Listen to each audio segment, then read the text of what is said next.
It's a syndicate at night, blasting playpen in the daytime.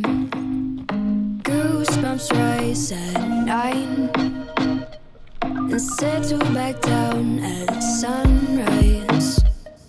Cut the cord at noon. I go touch alone with a hangover till 10 p.m. I'll say I'll never go again. Salut, donc on se retrouve pour la 3e semaine, donc levé assez tôt ce matin, 4 heures, pour éviter les foules en ville et aussi pour essayer d'avoir des petits rayons de soleil vu qu'il doit faire beau aujourd'hui. Et donc pour cette semaine, j'avais une idée dans mon carnet qui était de prendre en photo des bâtiments et d'inscrire des textes dessus. Et donc au vu des événements qui sont passés récemment aux États-Unis, je me suis vraiment senti touché et on devrait tous se sentir impactés là par ce qui s'est passé. Et je pense qu'il est vraiment important de se mobiliser pour faire bouger les choses et faire évoluer les mentalités. Et du coup, je vais m'inspirer de ce mouvement pour créer quelque chose qui a du sens. L'art, je trouve que ça nous permet d'avoir une voix et de ne pas oublier.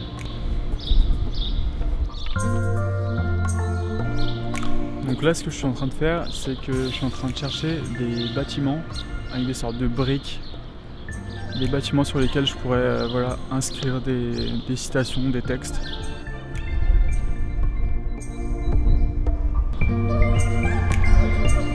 Du coup, c'est un peu ce genre de mur que je cherche. Là, pour l'instant, j'en ai trouvé un. J'aimerais bien en trouver peut-être 4 ou 5. Là-bas aussi, j'ai l'impression qu'il y en a plutôt pas mal que je pourrais utiliser.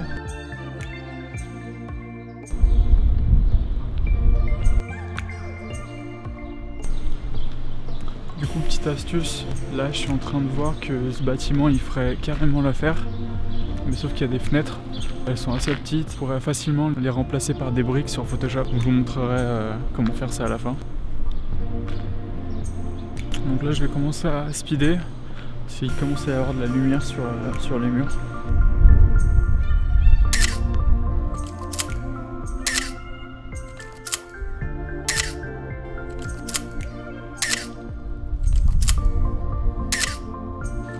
Quand j'avais terminé de prendre les photos, je suis rentré, je les ai mises dans Photoshop. J'ai commencé par prendre la première photo, de dupliquer la photo, comme ça on ne travaillait pas sur la photo d'origine. Sur la plupart des photos, il fallait enlever des fenêtres et donc j'ai fait ça en utilisant l'outil pièce surtout.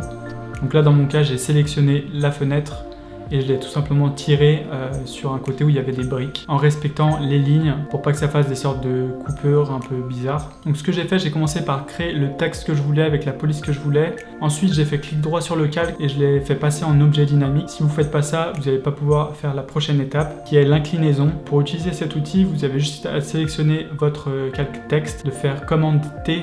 Donc ça va ouvrir un petit menu et dedans il y a inclinaison. Une fois qu'on appuie dessus, on va pouvoir modifier les 4 coins de notre texte pour matcher avec le bâtiment. Donc j'essaie de matcher les lignes de mon texte avec les briques. Une fois que ça me plaisait, j'ai changé le mode de fusion en incrustation pour que ça se fonde un peu avec le bâtiment. J'ai fait une copie de la photo, j'ai pris le calque et je l'ai passé au-dessus du calque de mon texte et j'ai clippé cette photo à mon calque texte en utilisant option et en cliquant entre le calque de la photo et le calque texte. Donc ce qui va faire que votre photo va apparaître seulement dans le texte.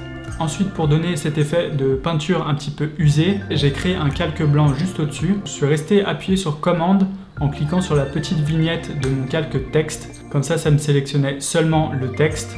J'ai créé un masque de fusion avec cette sélection-là sur mon calque rempli de blanc. Je suis simplement allé chercher un autre pinceau que les pinceaux réguliers ronds et j'ai retravaillé cette sélection.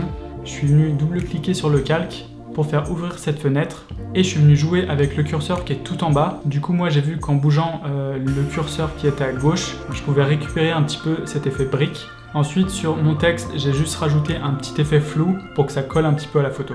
Ensuite j'ai juste changé un petit peu les couleurs, j'ai mis un calque teinte saturation, je suis venu prendre les couleurs bleu et cyan et j'ai enlevé les saturations et j'ai joué un petit peu avec la luminosité pour avoir ce que je voulais. Donc voilà comment j'ai fait ces photos-là pour ma 3e semaine. Donc avec un sujet vraiment d'actualité en ce moment. Donc il y a plein de manières pour contribuer à ce mouvement-là. Vous pouvez participer aux manifestations, vous pouvez faire des dons, vous pouvez partager les informations, les relayer. C'est vraiment super important qu'on prenne tous part dans ce combat parce qu'il n'y a pas de raison que certains aient des privilèges et d'autres non. Et donc voilà, c'est la fin de cette vidéo, j'espère qu'elle vous aura plu et je vous dis à la semaine prochaine.